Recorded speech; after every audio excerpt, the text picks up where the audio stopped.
Hello. Okay. ഹൈക്കനാശിയുടെ just വിവരണം തരണേ സാറേ. ഇൻട്രൊഡക്ഷൻ പറയണോ റെക്കോർഡിംഗില്? ഇൻട്രൊഡക്ഷൻ ക്ലാസ് കഴിഞ്ഞിട്ട് അത് കേൾക്കുമ്പോൾ കുറച്ചുകൂടി ബെനിഫിറ്റ് ആണ്. Okay, sure.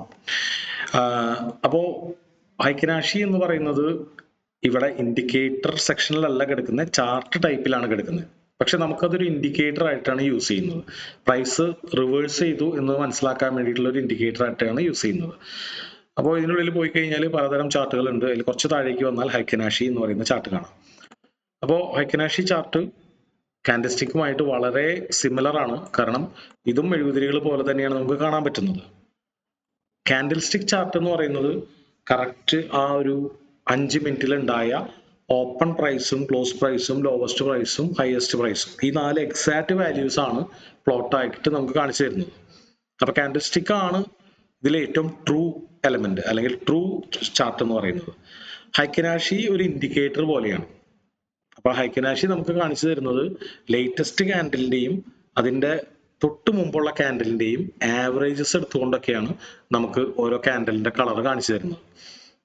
അപ്പൊ ഇത് തമ്മിലുള്ള ഒരു മേജർ ഡിഫറൻസ് എന്ന് പറഞ്ഞു കഴിഞ്ഞാൽ പ്രൈസ് ഒരു ഡയറക്ഷനിലേക്ക് പോകുമ്പോൾ കാൻഡിൽ സ്റ്റിക്കിൽ ചിലപ്പോൾ മിക്സഡ് കളേഴ്സ് ഉണ്ടായിരിക്കും. ഹൈക്കനാഷി പലപ്പോഴും ഒരേ കളറിലായിരിക്കും മൂവ് ചെയ്യുക. ഇവിടുന്ന് പ്രൈസ് താഴേക്ക് വരുമ്പോൾ കണ്ടോ കോൺസിക്യൂട്ടീവ് ആയിട്ട് ഒരുപാട് റെഡ് കാൻഡിൽസ് ആണ് കാണിക്കുന്നത്. ഇവിടുന്ന് പ്രൈസ് മുകളിലേക്ക് പോകുമ്പോൾ കോൺസിക്യൂട്ടീവ് ആയിട്ട് ഒരുപാട് ഗ്രീൻ കാൻഡിൽസ് ആണ് കാണിക്കുന്നത്.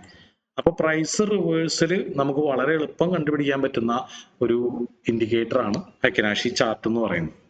പക്ഷെ ഓർത്ത് വെക്കുക, അത് ഇൻഡിക്കേറ്ററിൽ പോയി തപ്പിയാലല്ല കിട്ടാം, ചാർട്ട് ടൈപ്പാണ് നമ്മൾ മാറ്റേണ്ടത്. അപ്പോ ഇപ്പോ പ്രൈസ് മുകളിലേക്ക് പോയിക്കൊണ്ടിരിക്കുകയെന്ന് വിചാരിച്ചു. ഒരു 5 മിനിറ്റില് പ്രൈസ് ചെറുതായിട്ടൊന്ന് ബെയറിഷ് ആയാൽ ഹൈക്കനാഷി സ്റ്റിൽ ബുള്ളിഷ് ആയിട്ട് തന്നെയാണ് കാണിക്കുക. ചെറുതായിട്ടൊന്ന് ബെയറിഷ് ആയാൽ. അപ്പൊ ഹൈക്കനാഷി കളർ മാറണമെങ്കിൽ കാര്യമായിട്ട് ബെയറിഷ് ആവേണ്ടതുണ്ട്. അതായത് 1-2 കാൻഡിൽസ് കാര്യമായിട്ട് ബെയറിഷ് ആവുമ്പോൾ ഇതിന്റെ രണ്ടിന്റെ ഒരു മിക്സഡ് വ്യൂ ആണ് ഹൈക്കനാഷി ഒരു കളറിൽ കാണിക്കുന്നത്. അപ്പോൾ ആക്ച്വലി നിങ്ങൾക്ക് ഹൈക്കനാഷിയുടെ ഇൻട്രസ്റ്റിംഗ് ആയിട്ടുള്ള ഫോർമുല പഠിക്കണമെങ്കിൽ ജസ്റ്റ് ഗൂഗിളിൽ സെർച്ച് ചെയ്താൽ മതി ഹൈക്കനാഷി കാൻഡിൽ ഫോർമുല.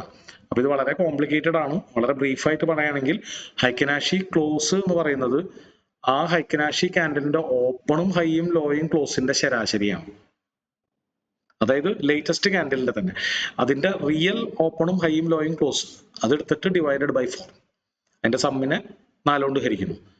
ഇനി ഓപ്പൺ വാല്യൂ എന്ന് പറയുന്നത്, അപ്പൊ ഇത് തമ്മിൽ ഒരു ബന്ധവുമില്ല അല്ലെ. ആദ്യത്തെ 2 ക്ലോസും ഓപ്പണും തമ്മിൽ ഒരു ബന്ധവുമില്ല.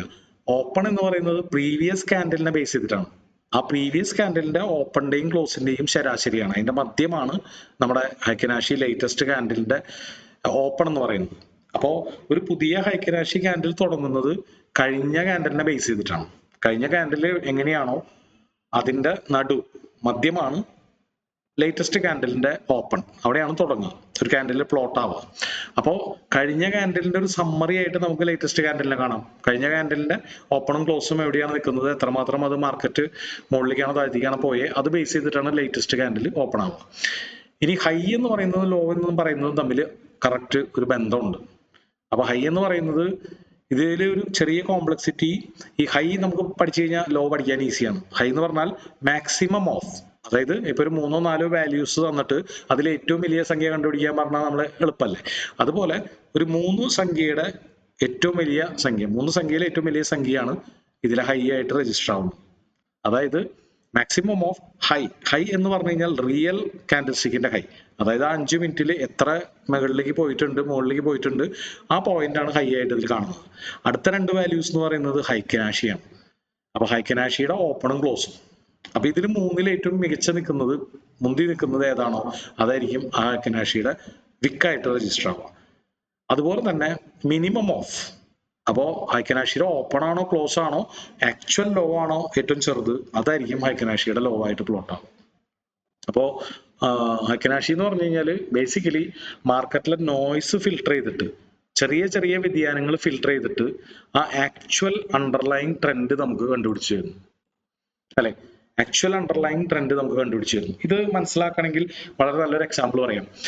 സ്വിംഗ് ട്രേഡേഴ്സ് പലപ്പോഴും യൂസ് ചെയ്യാറുള്ള ഒരു ടിപ്പ് അല്ലെങ്കിൽ ഒരു സ്ട്രാറ്റജിയാണ്, നമ്മൾ ഇന്ത്യൻ മാർക്കറ്റിൽ സ്വിംഗ് ട്രേഡ് ചെയ്യുമ്പോൾ നിഫ്റ്റി വളരെ ബെയറിഷ് ആയിരിക്കുന്ന സമയത്ത് സ്വിംഗ് ട്രേഡ് ചെയ്യാതിരിക്കുക നല്ലതെന്ന് പറയും. നിഫ്റ്റി ബുള്ളിഷ് ആയിട്ട് പോയിക്കൊണ്ടിരിക്കുമ്പോഴാണ് സ്വിംഗ് ട്രേഡ് ചെയ്യാൻ നല്ലതെന്ന് പറയും. അപ്പോ എന്ന് വിചാരിച്ച് നമുക്ക് നിഫ്റ്റി ബാരിഷ് ആയിരിക്കുമ്പോഴും സ്വിംഗ് ട്രേഡ് ചെയ്ത് വിജയിക്കാൻ പറ്റില്ല എന്നല്ല. ജനറലി കുറച്ച് ട്രേഡുകൾ നിങ്ങൾ ചെയ്യാതിരുന്നാൽ ചിലപ്പോൾ കുറച്ചുകൂടി ബെറ്റർ ആയിരിക്കും. അപ്പൊ ഇത് നമ്മൾ അനലൈസ് ചെയ്യണത് നിഫ്റ്റി വീക്കിലി ചാർട്ട് എടുത്തിട്ട് ഹൈക്കനാഷി ഗ്രീൻ ആണോ റെഡ് ആണോ നോക്കിയാൽ മതി. ഹൈക്കനാഷി ഗ്രീൻ ആയിട്ട് പോണ സമയങ്ങളിൽ വളരെ വസന്ത കാലഘട്ടം അല്ലെ, ഹൈക്കനാഷി റെഡ് ആയിട്ട് പോണ കാലഘട്ടങ്ങൾ എപ്പോഴും എന്തായിരിക്കും, സ്വിംഗ് ട്രേഡ് ചെയ്ത് കഴിഞ്ഞാൽ പരാജയപ്പെടാനുള്ള സാധ്യത കൂടുതലാണ്. അപ്പൊ നമുക്ക് സിമ്പിൾ ആയിട്ട് നിഫ്റ്റിയുടെ വീക്കിലി ചാർട്ടാണ്, ഡെയിലി ചാർട്ട് നോക്കരുത്. വീക്കിലി ചാർട്ട് നോക്കിയിട്ട് ഹൈക്കനാഷി നോക്കി കഴിഞ്ഞാൽ മനസ്സിലാവും. ഇപ്പോ നമ്മുടെ വസന്തകാലത്തിലേക്ക് കടന്നു. ഈ വീക്ക് ക്ലോസ് ആയിട്ടില്ല. ഇവിടെ നോക്കി നോക്കിയാൽ ഹൈക്കനാഷി നിഫ്റ്റി മുകളിലേക്ക് പോകുമ്പോൾ ഹൈക്കനാഷി മിക്ക ആഴ്ചകളിലും പോസിറ്റീവ് ആയിരിക്കും. നിഫ്റ്റി താഴത്തേക്ക് വരുമ്പോൾ ഹൈക്കനാഷി മിക്ക ആഴ്ചകളിലും നെഗറ്റീവ് ആണ് അല്ലെ, റെഡ് ആണ്. അപ്പോൾ ഇതുപോലെയാണ് ഹൈക്കനാഷി നമ്മൾ യൂസ് ചെയ്യേണ്ടത്. അതായത് ഒരു ആക്ച്വൽ ട്രെൻഡ് മനസ്സിലാക്കണമെങ്കിൽ വളരെ സമ്മറൈസ്ഡ് ആയിട്ട് ഒരു ട്രെൻഡ് മനസ്സിലാക്കാൻ ഈസി ആയിട്ട് ഹൈക്കനാഷി നോക്കിയാൽ മതി.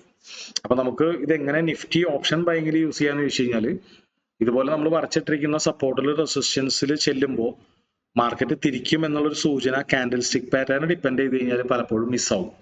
നേരെ മറിച്ച് ഹൈക്കനാഷിനെ ഡിപ്പെൻഡ് ചെയ്ത് കഴിഞ്ഞാൽ ഹൈക്കനാഷി റെഡ് ആവാതെ അല്ലെങ്കിൽ എൻഗൾഫ് ആവാതെ മാർക്കറ്റിന് താഴേക്ക് വരാൻ പറ്റില്ല. ഹൈക്കനാഷി എൻഗൾഫ് ആവാതെ മാർക്കറ്റിന് മുകളിലേക്ക് പോകാനും പറ്റില്ല. പക്ഷെ കാൻഡിൽ സ്റ്റിക്ക് എപ്പോഴും നമ്മൾ പഠിച്ചത് തരണമെന്നില്ല. അപ്പൊ ഓപ്ഷണലി നിങ്ങൾക്ക് ഇനി കാൻഡിൽ സ്റ്റിക്ക് നോക്കിയിരുന്നിട്ട് ട്രേഡ് മിസ്സാക്കണ്ട. നമ്മൾ ഏറ്റവും കൂടുതൽ ഇമ്പോർട്ടൻസ് കൊടുക്കേണ്ടത് ആ ലെവൽസിനാണ്. Support, resistance, round number, fib levels, actual market സ്ട്രക്ചറിന് ആണ് ഇമ്പോർട്ടൻസ് കൊടുക്കേണ്ടത്. കാൻഡിൽ സ്റ്റിക് പാറ്റേൺ ഈ ഒരു ടെക്നിക്കൽ അനാലിസിസിൽ വളരെ കുറച്ച് ഇമ്പോർട്ടൻസ് ഉള്ളൂ. അതൊരു ട്രിഗർ ആയിട്ടാണ് യൂസ് ചെയ്യണത്. പക്ഷെ പഠിക്കുമ്പോൾ നമ്മൾ എല്ലാവരും അടിത്തറയിട്ട് പഠിക്കുക ആദ്യം തന്നെ കാൻഡിൽ സ്റ്റിക് പാറ്റേൺ ആണ്. കാരണം എന്താ, അത് വളരെ സിമ്പിൾ ആണ്.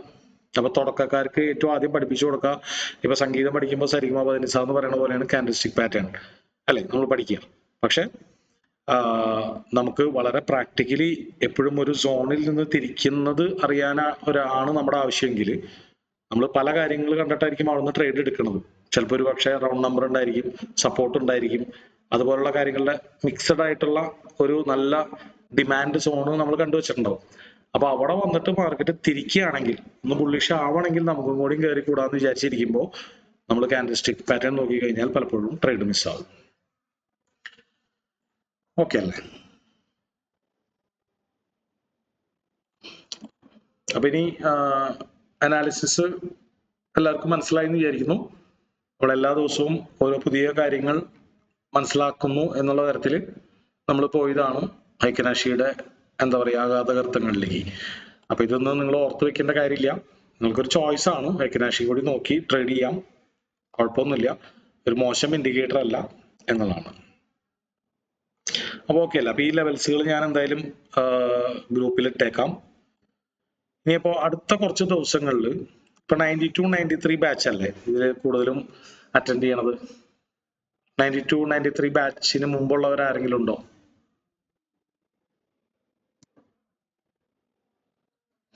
ഓക്കെ. 92, 93 ബാച്ചിൽ നമ്മൾ ഓപ്ഷൻ ഹെഡ്ജിങ്ങും സെല്ലിങ്ങും ഒക്കെ കൃത്യമായിട്ട് പഠിപ്പിച്ചിട്ടില്ലേ? നമ്മളെല്ലാവരും ആ ക്ലാസ്സുകളൊക്കെ അറ്റൻഡ് ചെയ്തിട്ടില്ലേ? അബി വർഗീസ് 87 ആണ്. ഓക്കെ. ബാക്കി എല്ലാവരും 92, 93 ആണെന്ന് ഞാൻ വിചാരിക്കുന്നു. അപ്പോൾ 92, 93 നമ്മൾ ഓപ്ഷൻ ഹെഡ്ജിങ് അതുപോലെ തന്നെ സെല്ലിംഗ് പാർട്ട് നമ്മൾ കണ്ടതല്ലേ? എല്ലാവരും ക്ലാസ്സുകൾ അറ്റൻഡ് ചെയ്തിട്ടുണ്ടെന്ന് വിചാരിക്കുന്നു. എന്താണ്?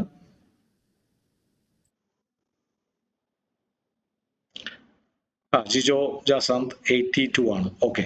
അപ്പൊ എനിവേ നിങ്ങൾ അറ്റൻഡ് ചെയ്തിട്ടില്ലെങ്കിൽ നമ്മൾ അടുത്ത ക്ലാസ്സിൽ വരുമ്പോൾ ആ ഓപ്ഷൻ ഹെഡ്ജിങ്ങിന്റെ ആ വീഡിയോസ് നമ്മുടെ വെബ്സൈറ്റിൽ കിടക്കുന്നുണ്ട്. അതിന്റെ ആക്സസ് എല്ലാവർക്കും കിട്ടിയിട്ടുണ്ടാവും ഞാൻ വിചാരിക്കുന്നു. അതൊന്നും വാച്ച് ചെയ്തിട്ട് വരാം.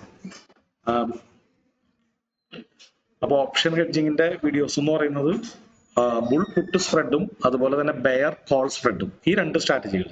നോൺ ഡയറക്ഷൻ സ്ട്രാറ്റജിയിലേക്ക് പോണ്ട. ബുൾ പുട്ട് സ്പ്രെഡും ബെയർ കോൾ സ്പ്രെഡും, ഈ സ്ട്രാറ്റജികൾ എല്ലാവർക്കും അറിയോ? നമ്മൾ പഠിച്ചേക്കണതല്ലേ എല്ലാം?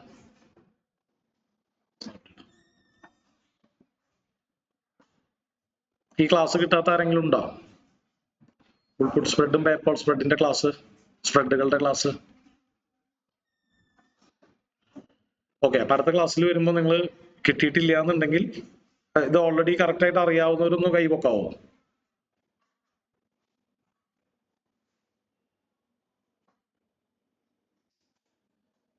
ഓക്കെ, അപ്പൊ ഒരു കാര്യം ചെയ്യാം, നമുക്കൊരു ക്വിക്ക് ആയിട്ടുള്ള റിവിഷൻ ആവാം, നമ്മുടെ ക്ലാസ്സിലുള്ള ക്വിക്ക് ആയിട്ടുള്ള റിവിഷൻ ആവാം. വളരെ ഡീറ്റെയിൽ ആയിട്ട് നിങ്ങൾക്ക് അറിയണമെന്നുണ്ടെങ്കിൽ നമ്മുടെ വെബ്സൈറ്റിൽ പോയിട്ട് നിങ്ങൾ ആ വീഡിയോസ് എടുത്ത് കാണാം. അതിൽ വളരെ വിശദീകരിച്ച് വിത്ത് എക്സാമ്പിൾസ് ആയിട്ട് പറഞ്ഞിട്ടുണ്ട്. ഇന്ന് എന്തായാലും നമുക്ക് അതിന്റെ ചെറിയൊരു ഷോർട്ട് റിവിഷൻ കാണാം. അപ്പൊ ഒരു ജസ്റ്റ് ഒരു ബ്രേക്ക് എടുക്കുന്നുണ്ട്, ഒരു 2 മിനിറ്റ് കേട്ടോ, ഒന്ന് ഹോൾഡ് ചെയ്യേ.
ബോഡി ഹീറ്റ് ആവുന്നുണ്ട് അല്ലേ?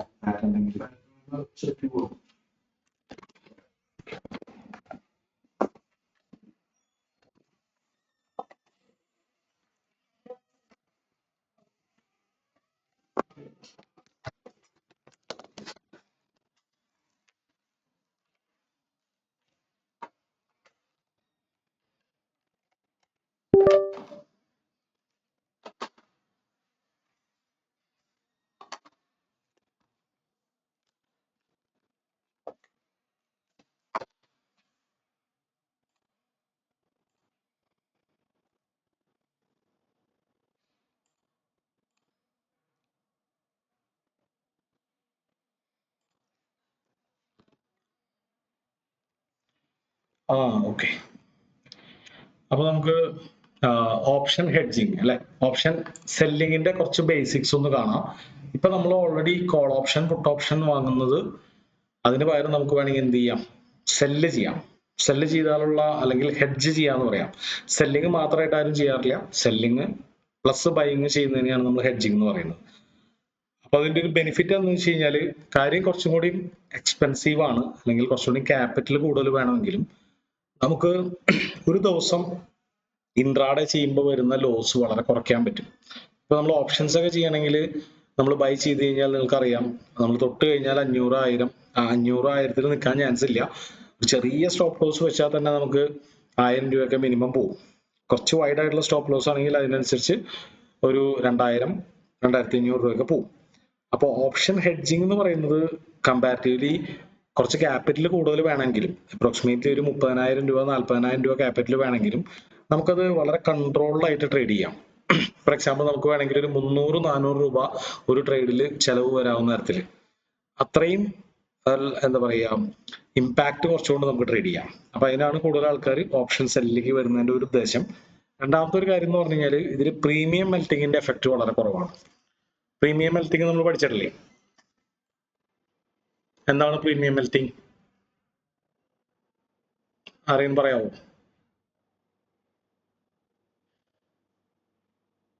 ടൈം ഡീക്കേ അല്ലെ? നമ്മുടെ ഓപ്ഷന്റെ വാല്യൂ അല്ലെങ്കിൽ ഓപ്ഷന്റെ പ്രീമിയം സമയം കടന്നു പോകും തോറും പതുക്കെ കുറഞ്ഞ് പോകുന്നതിനെയാണ് നമ്മൾ പ്രീമിയം മെൽറ്റിംഗ് എന്ന് പറയുന്നത്. അപ്പൊ ഓപ്ഷന്റെ പ്രീമിയത്തിന് എക്സ്പയറി ഡേറ്റ് ആകുമ്പോൾ പ്രത്യേകിച്ച് ഒരു വാല്യൂ ഇല്ല അല്ലെ, അതിന്റെ വാല്യൂ എന്ന് പറയുന്നത് 0-ആണ്. അപ്പോൾ ഓരോ ദിവസം കടന്നു പോകും തോറും നമ്മളൊരു ഓപ്ഷൻ വാങ്ങിക്കഴിഞ്ഞാൽ, ഫോർ എക്സാമ്പിൾ ഒരു 10,000 രൂപയുടെ ഒരു നിഫ്റ്റി കോൾ ഓപ്ഷൻ നമ്മൾ വാങ്ങിക്കഴിഞ്ഞാൽ അത് ആ എക്സ്പയറി ഡേറ്റ് ചൊവ്വാഴ്ച 3:30 ആകുമ്പോഴേക്കും അത് 0 ആവാനുള്ളതാണ്. അതായത് അതിന്റെ ഇമ്പാക്ട് എന്ന് പറയുന്നത് ആദ്യം കുറച്ച് കുറവായിരിക്കും. ഒരു ദിവസം മാർക്കറ്റ് എങ്ങോട്ട് മൂവ് ചെയ്തില്ലെങ്കിൽ ആ 10,000 രൂപ തന്നെ 9,000 രൂപയാവും. പിന്നത്തെ ദിവസം മാർക്കറ്റ് എങ്ങോട്ട് മൂവ് ചെയ്യണില്ലെങ്കിൽ ആ 9,000 രൂപ 8,500 രൂപ 7,500 രൂപയാവും. ഒരു 1,000 1,500 വ്യത്യാസം വരും. അങ്ങനെ അവസാന ദിവസങ്ങളിൽ അതിന് ഇമ്പാക്ട് വളരെ കൂടുതലായിരിക്കും. എക്സ്പയറി ഡേറ്റിലൊക്കെ ചിലപ്പോൾ ഒരു വർഷം 3,000 രൂപ ഉണ്ടാവുന്ന ഓപ്ഷനൊക്കെ ആയിരിക്കും 0-ലേക്ക് പോകണത് അല്ലെ. അപ്പൊ ഒറ്റ ദിവസം കൊണ്ട് ഉണ്ടാവുന്ന വ്യത്യാസം എന്ന് പറയുന്നത് 3,000 രൂപയൊക്കെ ആയിരിക്കും. അപ്പോ ഈ ഒരു എഫക്റ്റിനെയാണ് നമ്മൾ തീറ്റ ഡി കെ അല്ലെങ്കിൽ ടൈം ഡി കെ അല്ലെങ്കിൽ പ്രീമിയം മെൽറ്റിംഗ് എന്ന് പറയുന്നത്. അപ്പൊ ഇതിൽ എന്തെങ്കിലും കൂടുതൽ ഡീറ്റെയിൽ ആയിട്ട് അറിയണമെന്നുണ്ടെങ്കിൽ നിങ്ങൾ ആ വീഡിയോസ് പോയി കാണാം. അപ്പോൾ ഇത് ഈ ഒരു പ്രീമിയം മെൽറ്റിംഗ് ഇല്ലാതെ നമുക്ക് ട്രേഡ് ചെയ്യാൻ പറ്റുന്ന ഒരു പരിപാടിയാണ് ഓപ്ഷൻ ഹെഡ്ജിങ്. അതായത് ഈ പ്രീമിയം മെൽറ്റിംഗിന്റെ എഫക്റ്റ് വളരെയധികം കുറവായിരിക്കും. ഇപ്പൊ നമ്മൾ ഫ്യൂച്ചേഴ്സ് ട്രേഡ് ചെയ്യണ പോലെ, ഫ്യൂച്ചേഴ്സ് ട്രേഡ് ചെയ്യണമെങ്കിൽ അല്ലെങ്കിൽ ഇൻട്രാഡേ ട്രേഡ് ചെയ്യില്ലേ, ഇൻട്രാഡേ നിങ്ങൾ ഓൾറെഡി ചെയ്യാറുണ്ടോ ഇൻട്രാഡേ ട്രേഡിംഗ് സ്റ്റോക്സിലൊക്കെ? ഉണ്ട്. ഓക്കെ. അപ്പൊ ഇൻട്രാഡേ ട്രേഡ് ചെയ്യുമ്പോൾ എങ്ങനെയാണ്, മാർക്കറ്റ് കുറച്ച് മുകളിലേക്ക് പോയാൽ നമുക്ക് അതിനുള്ള പ്രോഫിറ്റ് കിട്ടും അല്ലെ. ഇപ്പൊ നമ്മൾ രാവിലെ ഒരു 9:30 10 മണിക്കോ ഒരു ട്രേഡ് എടുത്തിട്ടു എന്ന് വിചാരിക്കുക, അതൊരു ഉച്ച കഴിഞ്ഞൊരു 2 മണി 3 മണി വരെ അനങ്ങിയില്ലെങ്കിലും ഒരു അസെൻഡിങ് ട്രയാങ്കിൾ ബ്രേക്ക് ഔട്ട് ആണ് എടുത്തതെന്ന് വിചാരിച്ചോ, ബ്രേക്ക് ഔട്ട് ആയി അത് കഴിഞ്ഞിട്ട് പിന്നെ എങ്ങോട്ടും പോയില്ല, അവിടെ ഇങ്ങനെ തത്തി കളിച്ചുകൊണ്ടിരിക്കുകയാണ്. ഒരു 2 മണി 3 മണി അല്ലെങ്കിൽ 3 മണി കഴിഞ്ഞിട്ടാണ് ചിലപ്പോൾ ഒറ്റ പോക്ക് പോവുക മുകളിലേക്ക്, എന്നാലും നമ്മൾ പ്രോഫിറ്റിലായിരിക്കും അല്ലെ. തന്നെയല്ല എത്ര നേരം കഴിഞ്ഞിട്ട് 1 രൂപ മുകളിലേക്ക് കയറി നിൽക്കണമെന്നുണ്ടെങ്കിൽ നമ്മൾ ലോസിലാവില്ല, അത് പ്രോഫിറ്റിൽ തന്നെ ആയിരിക്കും. പക്ഷെ ഈ പ്രീമിയം മെൽറ്റിംഗിന്റെ എഫക്ട് കാരണം കൊണ്ട് നമ്മളൊരു ട്രേഡ് എടുത്തതിന് ശേഷം നിഫ്റ്റി അല്ലെങ്കിൽ ബാങ്ക് നിഫ്റ്റി ഇൻഡെക്സുകൾ എങ്ങോട്ടും പോയില്ലെങ്കിൽ അത് നമുക്ക് തന്നെ ലോസ് വരുത്തും. മാർക്കറ്റ് അവിടെ കൺസോളിഡേറ്റ് ചെയ്താൽ തന്നെ പണിയാണ്. അതുകൊണ്ടാണ് ഓപ്ഷൻ ബൈങ്ങിൽ ഒരുപാട് ആൾക്കാർക്ക് വിജയിക്കാൻ ബുദ്ധിമുട്ടാവുന്നത്. അതായത് ഓപ്ഷൻ ബൈങ് എന്ന് പറഞ്ഞു കഴിഞ്ഞാൽ നമ്മൾ മാർക്കറ്റിനെതിരെയാണ് നമ്മൾ ഫൈറ്റ് ചെയ്യുന്നത്. അപ്പോൾ ഓപ്ഷൻ സെല്ലിംഗ് എന്ന് പറയുന്നത് കുറച്ചും കൂടി മാർക്കറ്റിന് അനുകൂലമായിട്ടാണ് നമ്മൾ ഫൈറ്റ് ചെയ്യുന്നത്. അതായത് മാർക്കറ്റ് ഓപ്ഷൻ സെല്ല് ചെയ്യുമ്പോൾ എന്താണ്, ഇപ്പൊ ഫോർ എക്സാമ്പിൾ ഒരു പുട്ട് ഓപ്ഷൻ സെല്ല് ചെയ്ത് കഴിഞ്ഞാൽ മാർക്കറ്റ് അവിടെ തന്നെ നിന്നാലും പ്രോഫിറ്റ് ആയിരിക്കും, മാർക്കറ്റ് മുകളിലേക്ക് പോയാലും പ്രോഫിറ്റ് ആയിരിക്കും, താഴത്തേക്ക് വന്നാൽ മാത്രമേ നമുക്ക് ലോസ് വരുള്ളൂ. അപ്പോ നമ്മൾ മാർക്കറ്റിൽ നമ്മൾ നാച്ചുറൽ ആയിട്ട് വിൻ ആവാനുള്ള ഒരു ചെറിയൊരു സാധ്യത കൂടുതൽ വരികയാണ്. അപ്പോ നമുക്ക് എങ്ങനെയാണ് ഇപ്പൊ ഫോർ എക്സാമ്പിൾ ഇപ്പൊ ഈ റൗണ്ട് നമ്പറിൽ എത്തിയിട്ട് മാർക്കറ്റ് തിരിക്കുകയാണെന്ന് വിചാരിച്ചോ, നമ്മുടെ ഈ ഒരു ട്രേഡ് അല്ലെ. അപ്പൊ ഇവിടെ നമുക്ക് കോൾ ഓപ്ഷൻ വാങ്ങുന്നതിന് പകരം എന്ത് ചെയ്യാം, ഒരു പുട്ട് ഓപ്ഷൻ സെല്ല് ചെയ്യാം.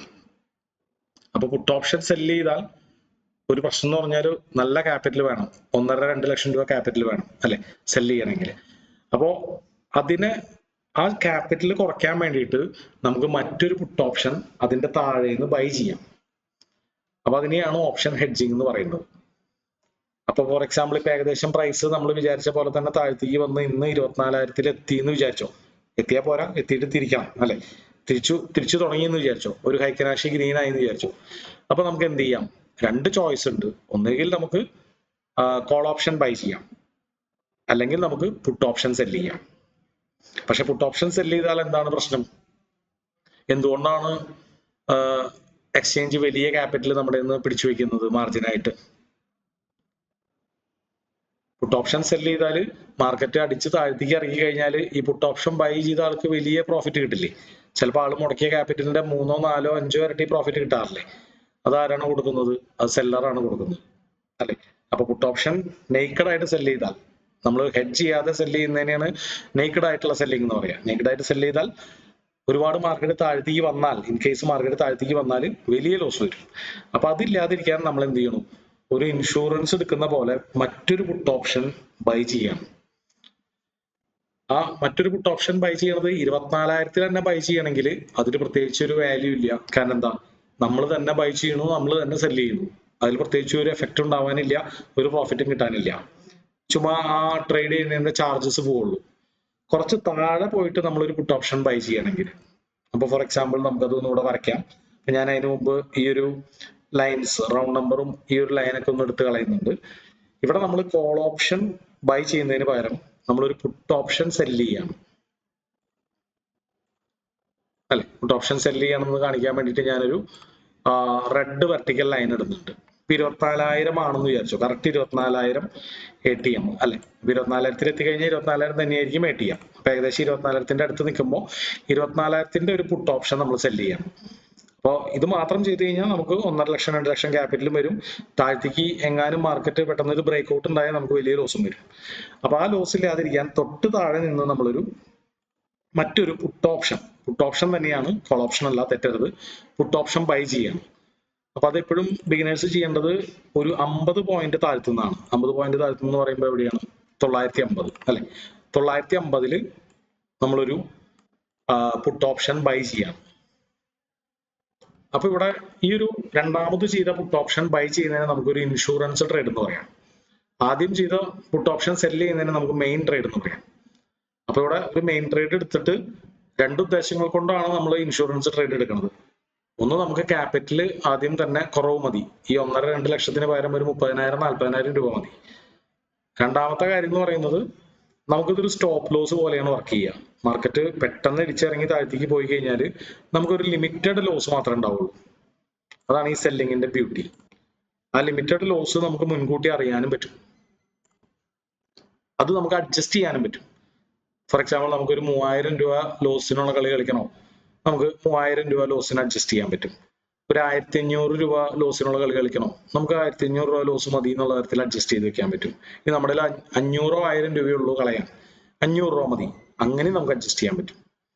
അപ്പൊ നമ്മുടെ സ്റ്റോപ്പ് ലോസ് അടിക്കുമ്പോൾ നമുക്ക് 500 രൂപ പോകാവൂ. അങ്ങനെ നമുക്ക് ഒരു പരിധി വരെ നമുക്ക് അഡ്ജസ്റ്റ് ചെയ്യാൻ പറ്റും. അതിൽ കുറവ് പറ്റില്ല. മിനിമം ഒരു 400-500 രൂപയൊക്കെ വരും ഒരു ട്രേഡിന്.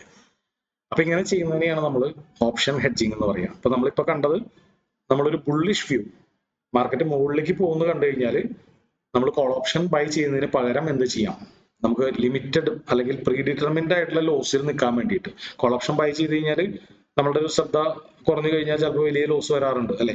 2,000-3,000 ഒക്കെ ലോസ് വന്നേക്കാം. ഇമോഷണൽ പ്രശ്നങ്ങൾ ഉണ്ടാവും അല്ലെ. അത് നമ്മളത് മാറ്റി മറിച്ചൊക്കെ നമ്മളത് സ്റ്റോപ്പിൽ കറക്റ്റ് ആയിട്ട് ഇറങ്ങിയില്ലെങ്കിലോ, നമ്മൾ ഒരു അരമണിക്കൂർ നേരത്തേക്ക് ഒരു ഭക്ഷണം കഴിച്ച് ഒരു കൂട്ടുകാരനെ ഫോം വിളിച്ച് വരുമ്പോഴേക്കും ചിലപ്പോൾ 3,000 രൂപ ലോസിലൊക്കെ കിടക്കണ്ടാവും ഒരു ബ്രേക്ക് ഔട്ട് താഴ്ത്തേക്ക് ഉണ്ടായാൽ. പക്ഷെ ഓപ്ഷൻ ഹെഡ്ജ് ചെയ്താൽ നമ്മൾ പേടിക്കേണ്ട കാര്യമില്ല, നമുക്കൊരു ടെൻഷൻ്റെ ആവശ്യമില്ല. മാർക്കറ്റ് എത്ര താഴ്ത്തേക്ക് പോയാലും മാക്സിമം വരാവുന്ന ലോസ് അവിടെ ആദ്യം കാണാൻ പറ്റും. ഫോർ എക്സാമ്പിൾ, അത് നമുക്ക് ഒരു 1,500 രൂപയ്ക്കൊക്കെ അഡ്ജസ്റ്റ് ചെയ്യാം. ഇനി നിങ്ങൾ ആ പൊസിഷൻ ക്ലോസ് ചെയ്യാൻ മറന്നു എന്ന് തന്നെ വിചാരിച്ചു, വൈകിട്ട് 3:15 ആ പൊസിഷൻ ക്ലോസ് ചെയ്യാൻ മറന്നാലും നാളെ ഒരു 2%-ന്റെയോ 3%-ന്റെയോ അല്ലെങ്കിൽ ഒരു 5%-ന്റെ ഗ്യാപ് ഡൗൺ ഉണ്ടായാൽ, നിഫ്റ്റിയിൽ 5%-ന്റെ ഗ്യാപ് ഡൗൺ ഉണ്ടാവുക എന്ന് പറയുന്നത് വളരെ റയർ ആയിരിക്കും, വർഷത്തിൽ ഒരിക്കൽ സംഭവിക്കുള്ളൂ. അതുപോലെ ഒരു ഗ്യാപ് ഡൗൺ ഉണ്ടായാലും നിങ്ങൾക്ക് പ്രത്യേകിച്ച് റിസ്ക് ഒന്നുമില്ല, അവിടെ കാണുന്ന 1,500 രൂപ മാക്സിമം ലോസ് തന്നെ വരുള്ളൂ. അപ്പൊ ഇതാണ് ഓപ്ഷൻ ഹെഡ്ജിങ് എന്ന് പറയുന്നത്. അപ്പൊ നമുക്ക് അടുത്ത കുറച്ച് ക്ലാസ്സുകളിൽ നമുക്ക് ഈ ഓപ്ഷൻ ബൈയിങ് വിട്ടിട്ട്, ഇപ്പൊ നമ്മൾ ബൈയിങ് അത്യാവശ്യം തറായെന്ന് വിചാരിക്കുന്നു അല്ലെ, സ്ട്രാറ്റജി പാർട്ടും അതുപോലെ എങ്ങനെ എക്സിക്യൂട്ട് ചെയ്യണം എന്നുള്ളതൊക്കെ തറായെന്ന് വിചാരിക്കുന്നു. ഇനി അടുത്ത കുറച്ച് ക്ലാസ്സുകളിൽ നമുക്ക് ഈ ഓപ്ഷൻ സെല്ലിങ്ങിൽ ഫോക്കസ് ചെയ്യാം. ഓക്കെ, അപ്പോ നിങ്ങളെല്ലാവരും ആ വീഡിയോസ് നമ്മളുടെ വെബ്സൈറ്റിൽ അപ്ലോഡ് ചെയ്തിരിക്കുന്ന നമ്മുടെ ക്ലാസ്സിന്റെ തന്നെ, നിങ്ങൾ ഓൾറെഡി ആ ക്ലാസ് എല്ലാവരും അറ്റൻഡ് ചെയ്തിട്ടുണ്ടാവുമെന്ന് വിചാരിക്കുന്നു. അതിന്റെ വീഡിയോസ് എടുത്തിട്ട് എന്തെങ്കിലും ഡൗട്ട്സുകൾ ഉണ്ടെങ്കിൽ, ഇപ്പൊ ഓപ്ഷൻ ഹെഡ്ജിങ് സെല്ലിംഗ് പാർട്ടായിട്ട് ഇപ്പൊ ഞാൻ ഈ പറഞ്ഞ കാര്യങ്ങളിൽ നിങ്ങൾക്ക് ഡൗട്ട്സുകൾ ഉണ്ടെങ്കിൽ ജസ്റ്റ് ഒന്ന് റീവാച്ച് ചെയ്തിട്ട് അടുത്ത ക്ലാസ്സിൽ കയറാം അല്ലെ. ഓക്കെ അല്ലേ? അപ്പൊ എന്തെങ്കിലും ഡൗട്ടുകൾ ഉണ്ടോ? അപ്പൊ നമ്മൾ സാറിന്റെ ഈ ലൈവ് റെക്കോർഡിംഗ്സ് എല്ലാം വെബ്സൈറ്റിലാണ്? ഇല്ല, ലൈവ് റെക്കോർഡിങ്സ് നമ്മൾ അന്നാന്ന് തന്നെ നമ്മുടെ അതെ, നമ്മുടെ ക്ലാസ്സുകൾ ഉണ്ടല്ലോ, വൈകിട്ട് 9:00 പോണ ക്ലാസ്സില്ലേ, അതാണ് ഞാൻ ഉദ്ദേശിച്ചത്. അതില് നമുക്ക് അവസാനത്തെ ഒരു 5 സെക്ഷൻ ഓപ്ഷൻസിന്റെയാണ്. അതിൽ ഏറ്റവും അവസാനത്തെ സെക്ഷൻ എന്താണ്? അത് ബാച്ച് വൈസ് കാണത്തുള്ളൂ. ഇപ്പൊ ഞാൻ 89 ബാച്ച്, അപ്പൊ എനിക്ക് കിട്ടത്തില്ലായിരിക്കും. നിങ്ങളൊന്ന് ആക്സസ് ഒന്ന് കോർഡിനേറ്റർ അടുത്ത് ചോദിച്ചോ. എല്ലാ ബാച്ചിലും ഇത് പഠിപ്പിച്ചിട്ടുണ്ടാവണം അല്ലെ? ഓപ്ഷൻ സ്പ്രെഡുകളും പഠിപ്പിച്ചിട്ടില്ല. ഓക്കെ, അല്ലെങ്കിൽ ജസ്റ്റ് നിങ്ങൾ 92-93 ബാച്ചിന്റെ ആക്സസ് ഒന്ന് ചോദിച്ചു കോർഡിനേറ്റ്സിന്റെ അടുത്ത്. അതിൽ നമ്മൾ കറക്റ്റ് ആയിട്ട് പഠിപ്പിച്ചിട്ടുണ്ട് ഓപ്ഷൻ സ്പ്രെഡുകളും ഓപ്ഷൻ ഹെഡ്ജിങ്ങും സെല്ലിങ്ങും എന്താണെന്ന്. എന്താണ്? എനിക്ക് ഒരു വീഡിയോ അങ്ങനെ കണ്ടുപിടിച്ചു യൂട്യൂബിൽ എന്തെങ്കിലും വീഡിയോ അപ്ലോഡ് ചെയ്യുന്നുണ്ടായിരുന്നോ? യൂട്യൂബിൽ നമ്മുടെ ഈ എന്റെ ലൈവ് യൂട്യൂബ് ട്രേഡിങ്ങിന്റെ മാത്രമായിരിക്കും മിക്കതും. കേൾക്കാമോ?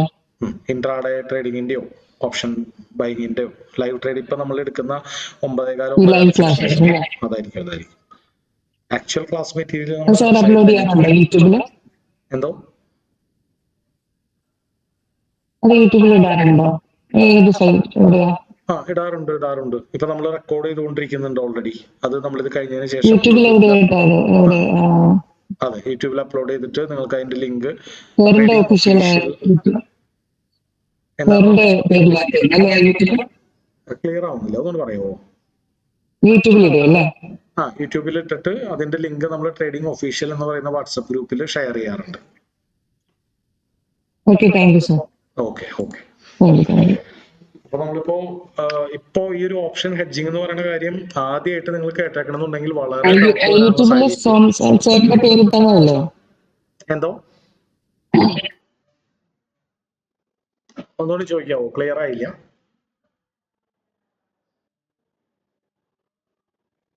ആരെന്തോ ചോദിച്ചല്ലോ, വ്യക്തമായില്ലേ? ഞാൻ കുറച്ച് ലാഗ് കണ്ടെന്ന് തോന്നുന്നു. ഞാൻ ചോദിച്ച യൂട്യൂബില് സാറിന്റെ പേരിൽ തന്നെയല്ലേ യൂട്യൂബ്? യൂട്യൂബ് ചാനൽ നമ്മൾ സ്റ്റാർട്ട് ചെയ്തിട്ട് അതിലാണ് ഇടാറ്. ആ ലിങ്ക് ഷെയർ ചെയ്യാൻ വേണ്ടി. കേൾക്കാമോ? അപ്പൊ മാക്സിമം നിങ്ങൾ ഈ സ്പ്രെഡുകളെ കുറിച്ചും ഹെഡ്ജിങ്ങിനെ കുറിച്ചും നല്ലൊരു ധാരണ കിട്ടണമെങ്കിൽ നമ്മുടെ വെബ്സൈറ്റിൽ ഒഫീഷ്യൽ വെബ്സൈറ്റിൽ പോയിട്ട് അതിൽ നമ്മളുടെ ഫുൾ ക്ലാസ് അതിൽ കിടക്കുന്നുണ്ട്. അതിൽ ലൈവ് എന്ന് പറയുന്ന സെക്ഷനിൽ പോയി കഴിഞ്ഞാൽ വൈകിട്ട് 9:30 കൊടുക്കുന്ന ഓൺലൈൻ ക്ലാസ് ആണ് കിടക്കുന്നത്. അതിൽ അവസാനത്തെ 5 പാർട്ട് ഓപ്ഷൻസ് ആണ്. First part futures, second part option buying, third part option സെല്ലിങ്ങിൽ തന്നെ മറ്റേ ഗാമ, ഡെൽറ്റ, തീറ്റ അതുപോലുള്ള ഓപ്ഷൻ ഗ്രീക്സുകൾ. പിന്നെ നമ്മൾ സെല്ലിങ്, അതായത് ഈ ബെയർ കോൾ സ്പ്രെഡും ബുൾപുട്ട് സ്പ്രെഡൊക്കെ പഠിപ്പിക്കുന്നുണ്ട്. അതിനുശേഷം പിന്നെ നോൺ ഡയറക്ഷണൽ സെല്ലിങ്. അങ്ങനെ 5 വീഡിയോസ് അതിൽ കിടക്കുന്നുണ്ടാവും. അപ്പൊ അതിൽ ഈ ഓപ്ഷൻ സെല്ലിങ് എന്ന് പറയുന്ന വീഡിയോ നോക്കാം. ഹെക്കിനാഷി എല്ലാ ടൈം ഫ്രെയിമിലും വർക്ക് ചെയ്യുമോ? ഹെക്കിനാഷി എല്ലാ ഇപ്പൊ കാൻഡിസ്റ്റിക് വർക്ക് ചെയ്യുന്ന പോലെ തന്നെ ഹയർ ടൈം ഫ്രെയിമിൽ ബെറ്റർ ആയിട്ട് വർക്ക് ചെയ്യുന്ന പറയുന്ന പോലെ ഹെക്കിനാഷി പോലെ തന്നെ കാൻഡിസ്റ്റിക് പോലെ തന്നെയാണ് ഹെക്കിനാഷി. ടൈം ഫ്രെയിം ചെറുതാവും തോറും അതിന്റെ ആക്യുറസി കുറയും. വലിയ ടൈം ഫ്രെയിമുകളിൽ അത് ബെറ്റർ ആയിട്ട് വർക്ക് ചെയ്യും. ഓക്കെ, അപ്പൊ നിങ്ങൾ എന്തായാലും അടുത്ത ക്ലാസ്സിൽ പറ്റിയെങ്കിൽ അതൊന്ന് കണ്ടിട്ട് വരാം. നമുക്ക് അടുത്ത ക്ലാസ്സിൽ ഇപ്പൊ നമ്മൾ ബൈ ചെയ്യുന്നതിന് പകരം എങ്ങനെ സെല് ചെയ്യാം, അതെങ്ങനെ സെൻസിബിളിൽ പോയിട്ട് പ്രോപ്പറായിട്ട് എക്സിക്യൂട്ട് ചെയ്യാം എന്നുള്ളതാണ് നമ്മൾ ഫോക്കസ് ചെയ്യുക. അപ്പൊ അതിന്റെ ബേസ് ഒന്നൊന്ന് കണ്ടിട്ട് വന്നാൽ കുറച്ചുകൂടി എളുപ്പമായിരിക്കും. ഓക്കെ, അപ്പൊ മറ്റെന്തെങ്കിലും വിശേഷങ്ങളുണ്ടോ? അല്ലെ നമുക്ക് വൈൻഡ് അപ്പ് ചെയ്താലോ? അപ്പൊ ഇനി അടുത്ത ക്ലാസ് അടുത്ത ചൊവ്വാഴ്ച ആയിരിക്കും. അപ്പൊ നിങ്ങൾക്ക് ആവശ്യം പോലെ സമയമുണ്ട്, സൺഡേ ഒക്കെ. അപ്പൊ ജസ്റ്റ് ആ വീഡിയോസ് ഒക്കെ ഒന്ന് ഓടിച്ച് കണ്ടു തീർത്താൽ better. Okay, thank you. Thank you, sir. Okay. Thank you.